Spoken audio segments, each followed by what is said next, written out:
midday, everybody, not good morning. Because we set off from Montreal and we decided to do a bit of shopping. So we picked just a random Intermarché to pick some local beers up. We're just to the south of Saint Omer, which is a big brewery town in France. Cross the roundabout, also and take to the second exit. Shut up, Tom. To stock up with some of the magnificent varieties of crisps that they have. We couldn't get the amazing blue cheese one, which is a shame. Ellen's gutted. Well, yeah, but we did get some alioli.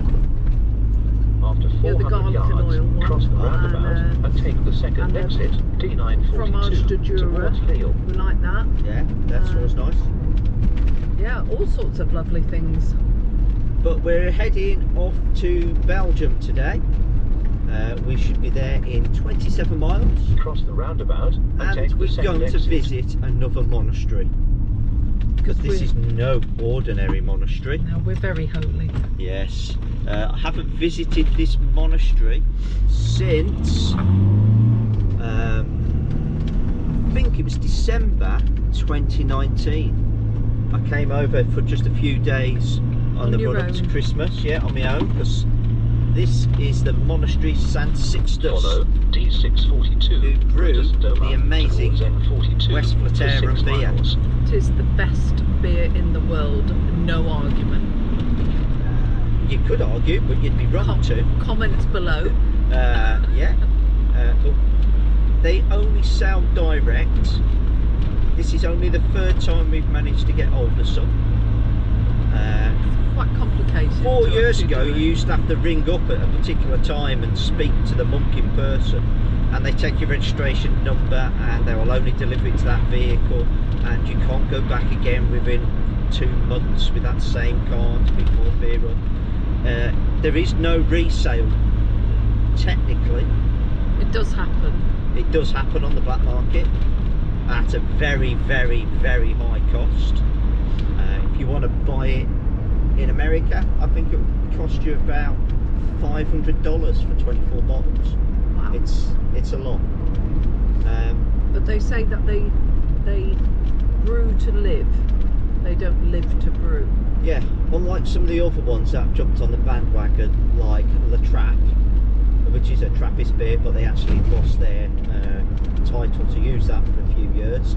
Because to be a Trappist beer, it must be brewed on the premises of the Trappist monastery, and it must only, and all the profits must go back to the brothers' upkeep and the upkeep of the monastery.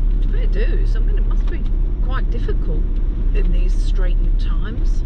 Yeah, but it's one of these things. But enough chit chat. I'm sort of getting into the zone of driving through these little villages and taking it all in without even really thinking about it now. Oh look, there's a frittery. Yeah, and Distracted. I still ain't found a chip machine yet. No chip machine. We have seen some, but I ain't seen one to buy yet. But anyway, we're going to go, and we'll catch you when we get back into Belgium.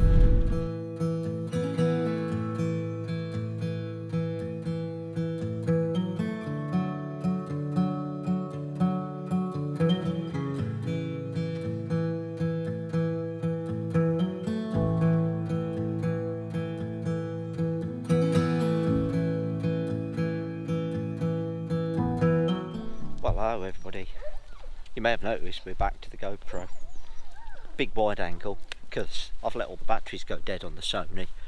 So it might be excited, that's why. Yeah, because we've just been and got our beer, the full Monty, 48 bottles of Westvleteren number 12, direct from the Abbey, Sint Sixtus, which is over there. Might go and have a quick look before we walk into the cafe.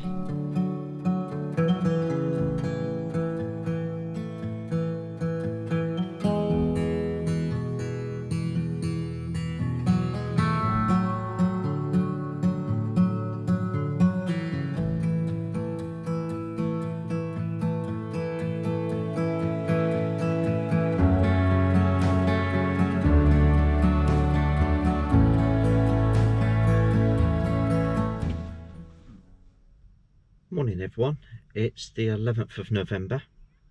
It's a little past midday. We stayed very local to the Sint Sixtus Abbey because we'd done some research and found some local war graves from our local community. We run a project to a Facebook page back at home listing people in our local cemetery who lost their lives in conflict. So for the last 2 years on our trips, we've tried to seek some of them out on our last few days, and we're doing the same again today.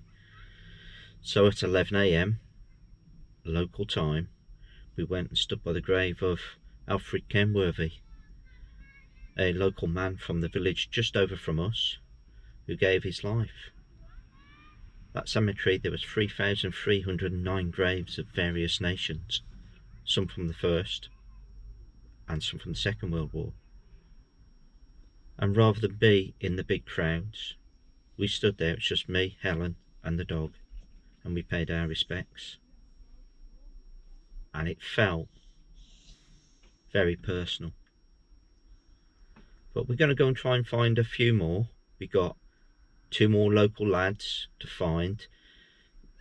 The graveyards are stacked up here like nobody's business, especially late ones, because the Second Battle of Ypres and then the Battle of Passchendaele the year later.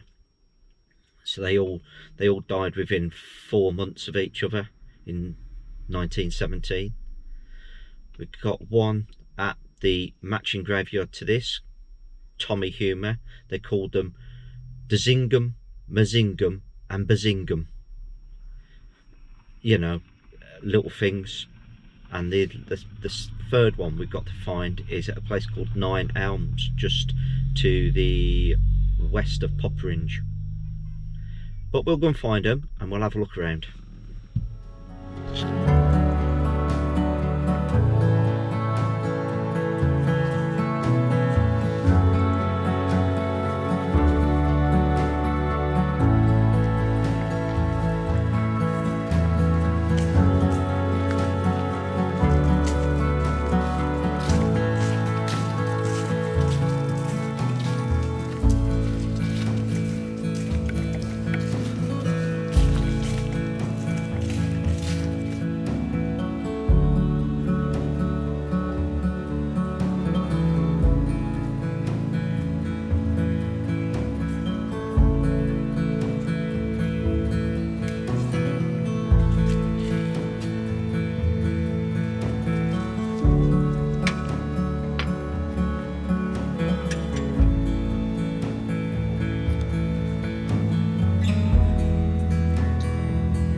We've come this morning to Dozinghem Cemetery in Belgium. It's the 11th of November and we've come to view the grave of Alfred Kenworthy. He was a local boy from Delft in Saddleworth, so not very far away from our brick house. He died on the 18th of August 1917 and he was just 25 years old.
here at Dozinghem Military Cemetery, and we've just found the grave of Frank Dyson, who was from Springhead, which is near our home, probably a couple of miles.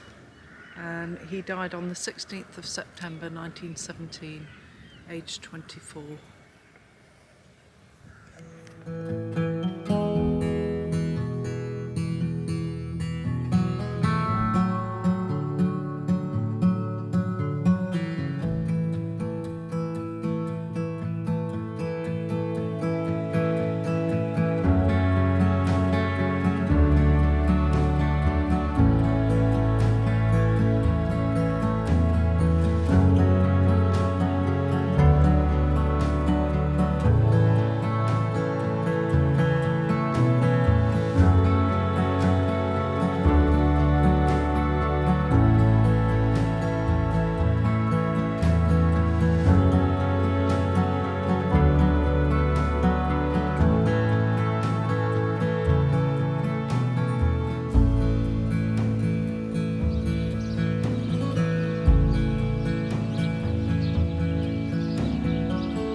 We've come here to Nine Elms Cemetery today to remember Joseph Hall. He was only 20 when he died, but he was the husband of A.H. Hall of Holland Farm in Greenfield near Oldham. Died on the 14th of October 1917.